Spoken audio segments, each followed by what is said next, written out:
Assalamualaikum warahmatullahi wabarakatuh. Perkenalkan, saya Jelang Ramadan Andika Putra dari kelas KPI 2A. Nomor NIM saya 2012111014. Eh, Pada kesempatan kali ini saya akan menyampaikan sebuah materi dari mata kuliah Ilmu Kalam mengenai pemikiran kalam dari Hasan Hanafi.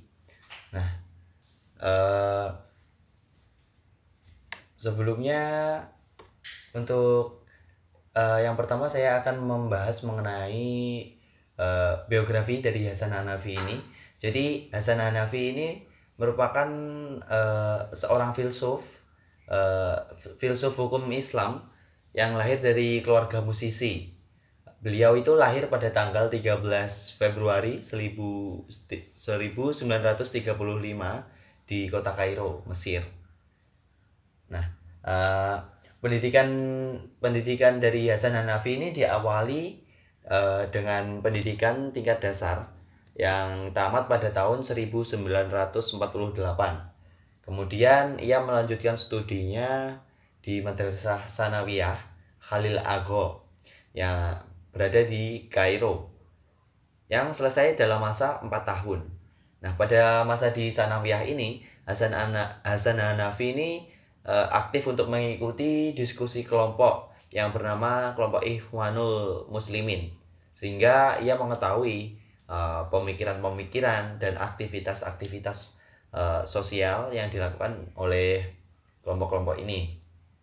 Nah, kemudian eh, si Hasan Hanafi ini ia sangat ingin mengetahui ya mengenai pemikiran-pemikiran dari Sayyid Qutb tentang yang ini, khususnya ia tahu mengenai keadilan sosial dan keislaman. Nah, Hasan Hanafi ini memperoleh gelar sarjana mudanya dari Universitas Kairo jurusan filsafat adab pada tahun 1956.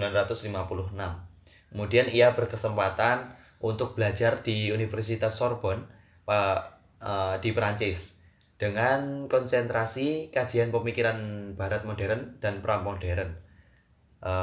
Ini dilakukannya selama 10 tahun, yaitu pada tahun 1956 sampai 1966. Nah, kemudian eh, masuk kepada pemikiran kalam dari Hasan Hanafi. Sebelumnya ini saya beritahu gambaran sedikitnya mengenai latar belakangnya. Jadi sejak di masa kecilnya Hasan Hanafi ini sudah dihadapkan dengan berbagai penjajahan dan dominasi dari pengaruh bangsa Barat atau bangsa asing. Di sini ia sudah menyaksikan mengenai banyak masalah dengan persatuan, ada juga perpecahan. Nah, hal tersebut menumbuhkan sikap patriotik dan nasionalismenya, sehingga sampai sekarang ini ia mampu menjadi seorang pemikir, pembaharu, dan juga seorang yang reformis. Nah, kala itu Mesir sedang dalam masa krisis, sedang dalam masa keterpurukan yang sangat buruk. Jadi di sana kelompok-kelompok tradisional kalah karena munculnya kelompok imperialisme dan juga kelompok liberalisme. Jadi hal tersebut ya dilihat Hasan Hanafi sebagai akibat dari stagnasi atau sebuah hal yang tidak bergerak atau tidak maju dari sebuah proses berpikir dari umat Islam ini. Karena di sini umat Islam itu hanya melakukan sebuah penafsiran ulang yang hanya didasarkan oleh tekstual saja tanpa memperhatikan aspek-aspek kontekstualnya. Di sini para umat Islam ini menafsirkan sesuatu yang tidak berupaya untuk membuat umat Islam ini maju. Namun di sini hanya membuat stagnasi di situ, tidak ada pergerakan. Lalu Hasan Hanafi ini menyumbangkan sebuah pemikiran untuk sebuah masalah ini, sebuah masalah yang ada di Mesir atau di kota kelahirannya itu sendiri. Nah, untuk masalah tersebut itu ia merangkumnya dalam sebuah jurnal yang ia garap ya, yang dinamakan oleh Al-Yasar Al-Islami atau biasa disebut Kiri Islam. Nah, ini merupakan sebuah tulisan yang berisi tentang manifesto politik, atau manifesto politik itu sebuah pernyataan-pernyataan yang berisi sebuah pemikiran yang di sana berhubungan mengenai politik. Yang di sini juga berbau mengenai ideologis, yang tentunya di sini dipengaruhi oleh pemikiran dari Barat. Meskipun Hasan Hanafi ini seorang yang ulama yang menolak mengenai pemikiran yang ada di budaya Barat itu sendiri. Nah, meskipun tadi ya jurnal Al-Yasar Al-Islami ini masih berisi mengenai pokok-pokok pemikiran dari Hasan Hanafi yang belum disertai oleh perincian-perincian, namun jurnal ini sudah mampu menjadi sumbangan agama bagi kesejahteraan umat Islam. Jadi pemikiran ini bisa menjadikan kajian yang menarik dan layak untuk diteliti dan dikembangkan. Selanjutnya, Hasan Hanafi ini melakukan kritik terhadap teologi tradisional. Jadi teologi tradisional itu menurut Hasan Hanafi lahir dalam konteks sejarah yang bertujuan untuk menjaga kemurniannya saja. Jadi di sini hanya dilakukan sebuah pemikiran-pemikiran atau penafsiran-penafsiran yang bertujuan untuk menjaga kemurniannya. Jadi di sana tidak dilakukan sebuah tafsir yang mungkin bisa dianalisis juga dengan aspek-aspek kontekstual. Namun dalam teologi tradisional ini dia hanya menganalisis atau mentafsirkannya hanya melalui tekstual saja. Selanjutnya seperti ini. Jadi karena konteks sosial pada masa sekarang ini sudah berubah, jadi Islam itu sudah mengalami berbagai kekalahan karena kerangka berpikir yang stagnan ini. Jadi kerangka berpikir ini harus diubah menjadi kerangka konseptual yang baru dan yang berasal dari kebudayaan modern. Jadi secara praksis teologi Islam tradisional itu sudah gagal untuk menjadi ideologi fungsional bagi kehidupan nyata masyarakat Muslim. Nah, menurut Hasan Hanafi, teologi ini bukanlah sebuah pemikiran murni yang hadir dalam kehampaan sejarah. Namun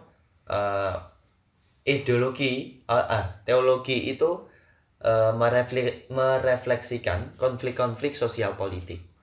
Dan menurut Hasan Hanafi, teologi itu bukan sebuah ilmu tentang Tuhan, melainkan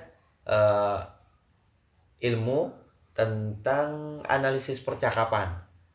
Bukan hanya dari segi bentuk-bentuk murni ucapan, tapi di sini juga dari segi konteksnya, yaitu sini pengertian Tuhan itu ya merujuk pada dunia gitu. Jadi teologi di sini, karena teologi merupakan sebuah ciptaan dari manusia atau karya-karya dari manusia, maka teologi ini seharusnya masih bisa dan harus terbuka untuk dikritik.